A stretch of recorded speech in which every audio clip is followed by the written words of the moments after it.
Okay, so log into Onshape and go to my dashboard.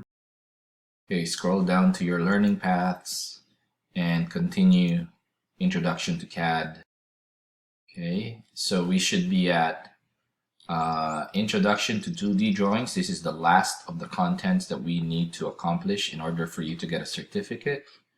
So let's continue. Now there's a couple of videos you have to watch, introductory videos. One is Introduction to Drawings, and then Drawing Interface, and then there's going to be a self-check. Okay, so go through the self-check, and then after watching those and doing the exercise, go to View Creations, and this is the introduction to multi-view drawing in Onshape. Same thing that we did before with Autodesk Inventor. And then how to annotate, how to dimension, how to adjust views, and then let's move on to the exercise. Okay, so for your exercise, you will be creating a part drawing, insert views to a drawing sheet, and then add dimensions along the way. So let's go to the next page, and it says here, open the public document Universal Joint Drawing. So click on that. Okay, I'm going to split up the screen at this point. Okay, so first step, make a copy. All right, so let's go to the next slide. Select the plus sign at the bottom and choose Create Drawing. So down here, plus, and then Create Drawing. And then it says here, select a template to get started. And we're going to be using ANSI A. So again, this is one of those engineering standards that we just follow, and then letter A, size A would be your usual 8.5 by 11 paper. So the example here had many options, but we're just going to be using this. Or if you want to see the other templates, it should be here. You should click on Show Onshape Drawing Templates. But for now, we'll just click OK. All right. Okay, let's move on to the next slide. It says insert a front view of the universal joint flange. So, and then change the scale to 1:2. Okay, so half the size of it. So let's go 1:2. Okay, so click on this. Okay, drop the front view. And then as you move up, the top view. Okay, so you have to click here again and then drag it to do the right view. And then click again here and then drag up and a little bit to the side, and you'll see the isometric view. Okay.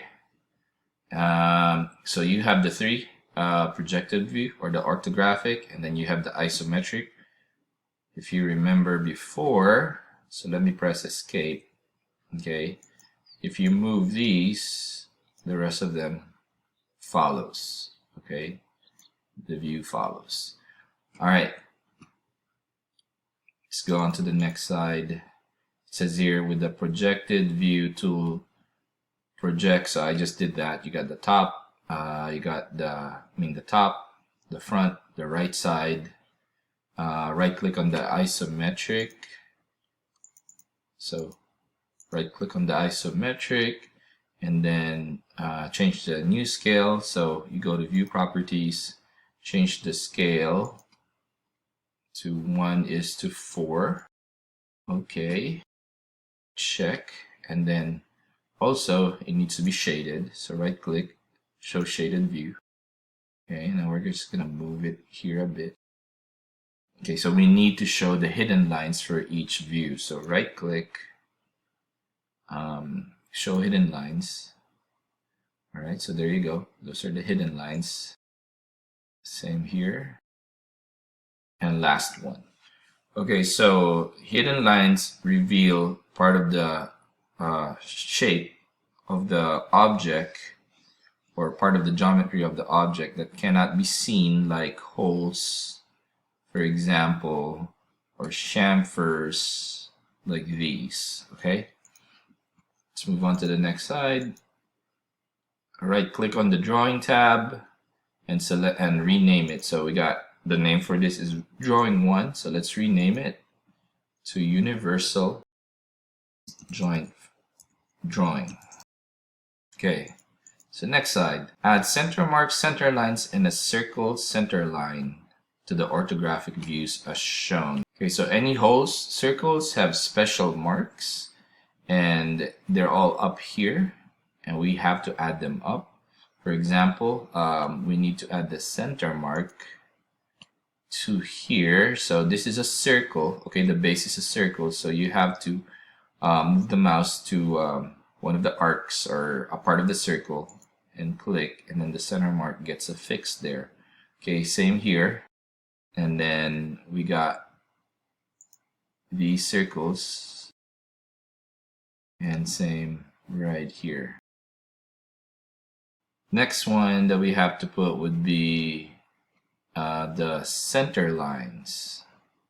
So let's go here. Here's the center line. Here's another one. This is what we're going to be using, edge to edge center line, because that's what's easy to use here. So right here, so click on this edge and you create a center line. Same here and then here. So essentially what we're trying to do is what we just did is to mark the center axis of those holes. So there's 1, 2, and then there's 3, 4 on the other side. So it's just like this one. So you got 1, 2, 3, 4 holes. Okay, press escape and we're just gonna extend this. So click on that center line and then drag it. Okay, we just want it to be more obvious, so we go extend that. Okay, and then the last one that we have to put is a circle center line, which is this. Okay, so we just have to click on 3 points. 1, 2, 3. Okay, so what it does is it makes it easy for whoever's going to be reading the drawing to find out where these points, the center points of these 4 smaller circles lie. So by measuring the radius from the center, okay, to the end of this, okay, to a point here in the circle, we would find out where to put those holes if we are going to manufacture this object. Next one would be use a hole callout tool to add a callout to the holes on the top view and the side view. Okay, so we're gonna put a hole callout, which is this symbol right here, and then we're gonna click on this outer circle because that's the part of the hole, and then drag and then click. Okay, so what it says is this: the diameter of that inner hole is 0.266 inches. It's a through hole, which means it goes through the object. As you can see here, it goes through all the way through the object. And then it has a counter bore, which is 0.438 in diameter, and it goes down by just a 1/4 inch.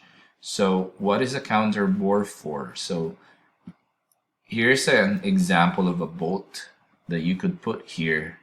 Okay, so when you're buying a bolt that would go through this hole, it should be, the diameter is less than 0.266, okay, a little less than that so that it could fit in there. And then the head cap is the max would be 0.250. Okay, so this one right here, okay, the height of that could be 1/4 of an inch so that the head of the screw is completely hidden. And then there's 1, 2, 3, 4 of them. So what we do, so press escape on your keyboard and then right click and then say edit. We're gonna put the prefix 4 times 4x, which means all 4, 1, 2, 3, 4 would have the same hole pattern. And then for this one, let's do that again. That's the diameter, so press escape on your keyboard right click, edit, and there's gonna be 1, 2, 3, 4. So there's 4 here, and there's another 4 here for a total of 8. So 8x.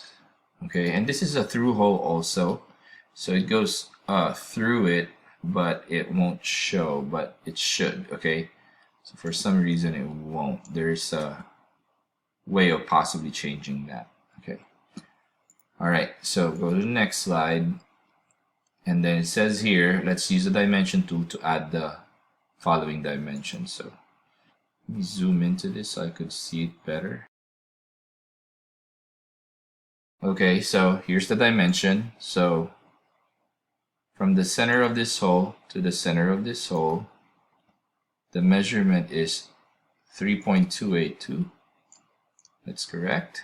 From here to here, 2.061, and then the height is 6,